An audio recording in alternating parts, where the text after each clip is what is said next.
வணக்கம் நேயர்களே. நாம் இன்றைய பொது சிந்தனைக்குள் செல்வோமா? வாருங்கள்.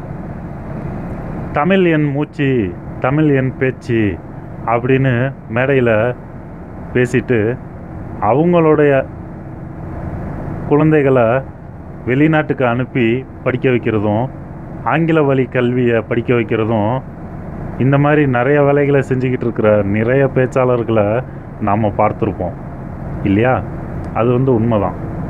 இந்த இடத்துல நான் ஒரு விஷயத்தை சொல்லிக்க விரும்புகிறேன்.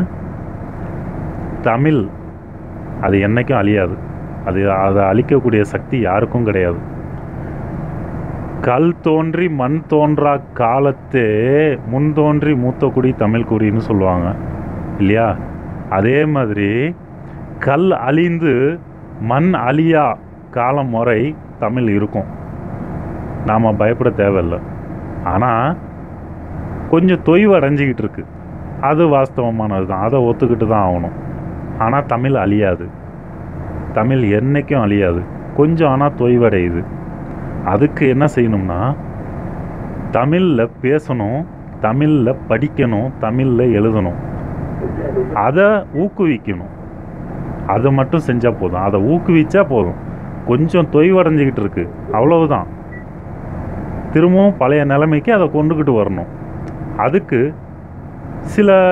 ஒரு சில வார்த்தைகளை நாம் இன்னமும் ஆங்கில வழியிலேயே பார்த்துக்கிட்டு இருக்கோம். அது சாதாரண ஒரு வார்த்தைகள் தான். நம்மளுடைய அன்றாட வாழ்க்கையில் சாதாரணமாக பயன்படுத்திக்கிட்டு இருக்கக்கூடிய ஒரு வார்த்தை.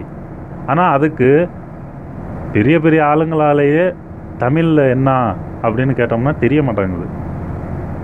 அது போன்ற ஒரு மிக சாதாரணமான ஒரு 3 வார்த்தைகளை நாம் இந்த காணொளி மூலமா தமிழுக்கு அர்த்தத்தை பார்ப்போம். சரிங்களா? சரி. இப்போது ஏறக்குறைய எல்லாருடைய கையிலையும் பாஸ்போர்ட் இருக்குது. பாஸ்போர்ட் ஆஃபீஸ் அப்படிங்கிறோம். பாஸ்போர்ட்டை எடுத்துக்கிட்டு தான் போகணுன்றோம்.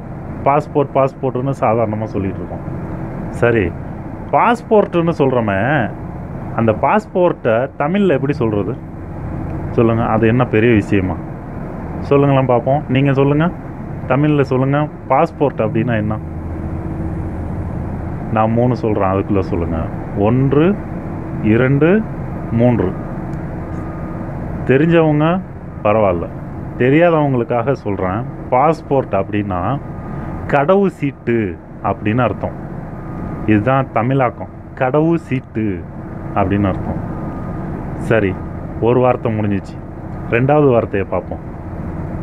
0 அப்படின்னு சொல்கிறோம். இப்போ நம்ம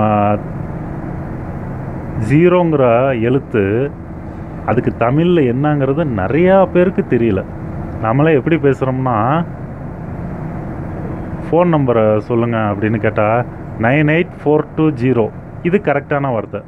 92 98 42 01 இது தவறானது.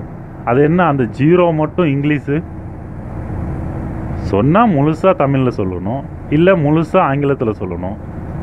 அந்த 0வை மட்டும் நம்ம 10 எழுத்துக்களை நம்ம தமிழில் சொல்லிட்டோம்னாலும் அந்த 0 வர்ற இடத்த மட்டும் நம்ம தமிழில் சொல்ல மாட்டோம். அது தெரிஞ்சாலுமே சில பேர் சொல்ல மாட்றாங்க. அது என்ன அவமானமா? இல்லையே. ஏங்க, 1லேருந்து 9க்குள்ளார தமிழில் சொல்கிறப்போ அந்த 0வை மட்டும் தமிழில் சொல்கிறதுல என்ன ஒரு அவமானம் வேண்டி கிடக்கு இல்லையா? 0வுக்கு தமிழில் சுழியம் அப்படின்னு பேர். அவ்வளோதான். சுழியம் அப்படின்னா அது தமிழ். ஆங்கிலத்தில் அதை 0 அப்படின்னு சொல்கிறாங்க. அவ்வளவுதான். சரி, இப்போ நாம் 3வது வார்த்தையை கவனிப்போம். சாதாரணமாக இப்போது ஒரு கம்ப்யூட்டர் வாங்குகிறோம்னாலும் சரி, இல்லை ஒரு ஏடிஎம் கார்டு வச்சு பணம் எடுக்கிறதா இருந்தாலும் சரி, எதுக்காக இருந்தாலும் பின் நம்பர் கேட்குது, அதாவது பாஸ்வேர்டு கேட்குது. பாஸ்வேர்டுக்கு தமிழில் எப்படி சொல்கிறது? பாஸ்வேர்டு அப்படிங்கிறத எப்படி சொல்கிறது தமிழில்? சொல்லுங்களேன் பார்ப்போம். பாஸ்வேர்டு தமிழ் ஆக்கம் என்ன? அதுக்கு தமிழில் ஒன்றும் அர்த்தம், தமிழில் வார்த்தை இல்லாமல் இல்லை, தமிழில் வார்த்தை இருக்குது, தமிழில் அர்த்தம் இருக்குது.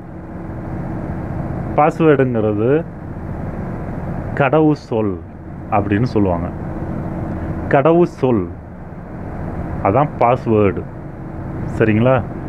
இது வந்து நம்ம இந்த 3 வார்த்தைகளையும், அதில் முதல் வார்த்தை பாஸ்போர்ட்டு கூட சில சமயம்தான் பயன்படுத்துவோம். ஆனால் இந்த 0, இந்த பாஸ்வேர்டு, இந்த இரண்டையும் நம்ம தினந்தோறும் அன்றாட வாழ்க்கையிலே நம்ம பயன்படுத்தக்கூடிய ஒரு வார்த்தைகள். ஆனால் இதுக்கு நம்ம நிறைய பேருக்கு தமிழாக்கம் தெரியல. தமிழில் எல்லாத்துக்கும் அர்த்தம் உண்டு, பெயரும் உண்டு. தமிழில் இருக்கிற ஏதாச்சும் ஒரு பொருளுக்கு வேணால் ஆங்கிலத்தில் அதை எப்படி சொல்கிறதுன்னு தெரியாமல் குழம்பலாம். ஆனால் ஆங்கிலத்தில் சொல்லக்கூடிய எல்லா வார்த்தைக்கும் தமிழில் விரிவாக்கம், தமிழில் மொழியாக்கம் கொடுக்க முடியும், கண்டிப்பாக முடியும். அதனால் தமிழ் அழிஞ்சிரும், தமிழ் காணா போயிடும் அப்படி பயப்படாதீங்க. தமிழ் கொஞ்சம் தொய்வடைஞ்சிருக்கு, அது உண்மை. அந்த தொய்வை நம்மளுடைய தலைமுறையிலேயே அதை சரி பண்ணணும். நம்ம ஒரு படி எடுத்து வச்சோம்னா நம்மளுடைய அடுத்த தலைமுறையினர் 2வது படி 3வது படின்னு போயிடுவாங்க, பிரச்சனை இல்லை. அதனால் நம்ம தமிழில் பேசுகிறதுக்கும் எழுதுறதுக்கும் வாசிக்கிறதுக்கும் முதல்ல நம்மளை ஊக்குவிச்சுக்கணும். அடுத்தது நம்மளை சார்ந்தவங்களையும் ஊக்குவிக்கணும். அப்போ தான் அந்த தொய்வு வந்து சமன்படுத்த முடியும்.